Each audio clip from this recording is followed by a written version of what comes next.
Well, hello everybody. How's everybody doing today? It's Van Life update number 74. It's a Sunday, beautiful Sunday in the Austin area, a little windy, but that's okay. And I'm basically going to take the day off today. I'm going to try not to think about van life too much. I've been really going deep into the transition into van life over the last few weeks, and I've hardly taken a day just to relax and not do much. And that's going to be today. I may do some video editing, but other than that, I'm not going to try to think about transitioning into a van today. I'm just going to sort of relax and try to recover a little bit. We all need a day off, don't we? Well, I'm going to take the day off, but that doesn't mean I'm not going to do my daily update. And what I'm going to talk about today is Star Trek.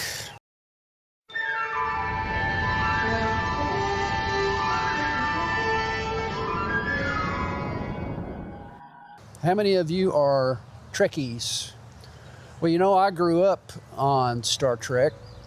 When I was in high school, I guess I was probably a freshman or a sophomore when I first ran into the reruns of the original Star Trek. Back in those days, if you'll remember, if you're part of our generation, back in the late 60s, early 70s, back then we only had the three networks, ABC, NBC, and CBS, and then we had the PBS station.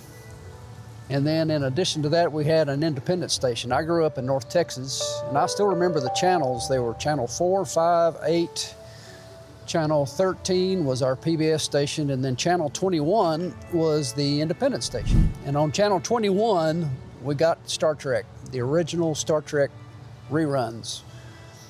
And I would sit on that couch every day and watch Star Trek. And I keep wondering why. Why did I fall in love with that Star Trek? Why did I fall in love with Kirk and Spock and McCoy and that crew? And I have continued to watch that silly show even today. And I've watched all the movies. I've tried to get into some of the new episodes and the new shows put out by Alex Kurtzman. But you know, after Deep Space Nine, Star Trek kind of went downhill. And I really don't want to get into the current Star Trek because it's so awful. But what I want to do is try to tie Star Trek into van life and the idea of exploration in general. Why do I love Star Trek? Why do I enjoy watching Spock and Kirk and McCoy and crew and the Next Generation and Deep Space Nine? I think it's all about travel. For me, it's all about traveling in space. I can't think of anything more fun than it would be to travel in space. Think about it. Star Trek is in a long line of explorers, going back to the early days of explorers in their ships, going across the ocean, leaving their homes to try to map out the unknown areas of the Earth, places that had never been seen before, especially for Europe.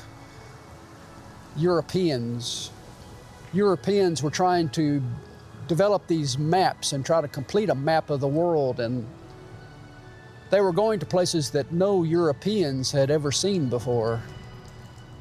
And Star Trek falls right in line with those early explorers. And I think, you know, Vanlifers, I think we as Vanlifers are also in that vein.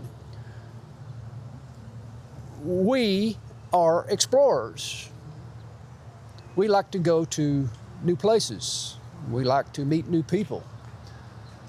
You know, Star Trek has the mission, that 5-year mission, to go to places they've never seen before.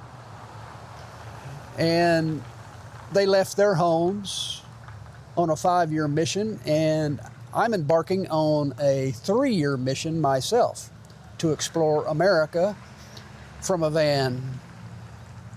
And so I feel like The main reason I am a Star Trek lover is because of the idea of travel and the idea of exploration. Something else about these explorers in terms of Star Trek, or take an explorer back in the early days when aboard their ship was their home. They lived on their mode of transportation.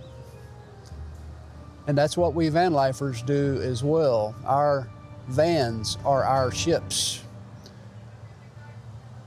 We're out seeking new life. We're out seeking new friends and new people and trying to see places that we've never seen before. So I can see a direct connection. I think you and I, as vanlifers, are a part of this history of exploration. My van is my ship. Well, there's some things that we have in common, some things that seems to me we have in common with all other explorers, whether it be explorers in the past or explorers in the future. One of those things is self-reliance. If our van breaks down, if something happens to our home, to our ship, to our van, we have to fix it. We have to rely on our own knowledge, our own experience, and hopefully come up with ways to handle problems as they come up. So there's this idea of self-reliance. And there's also this idea of preparation. The more prepared we are to handle the issues that may come up, the better off we're going to be. Vanlifers, you know, we have to be prepared in order to avoid disasters. And certainly explorers back in the day also had to prepare. I think about those early explorers on the ships going across the ocean, the amount of preparation they had to have, the amount of preparation to store away enough food and supplies to last them on their voyage. It's the same with us. This idea of preparation and also curiosity. I think the main driving force for all of us who like to travel in a van and like to go to places we've never seen is this idea of curiosity. So this idea of self-reliance, preparation, and curiosity, I think that's what drives all of us vanlifers and keeps us going. Well, it's all about exploration. Let's get out there and explore the world around us. Go out and have a good day, and I'll see you tomorrow.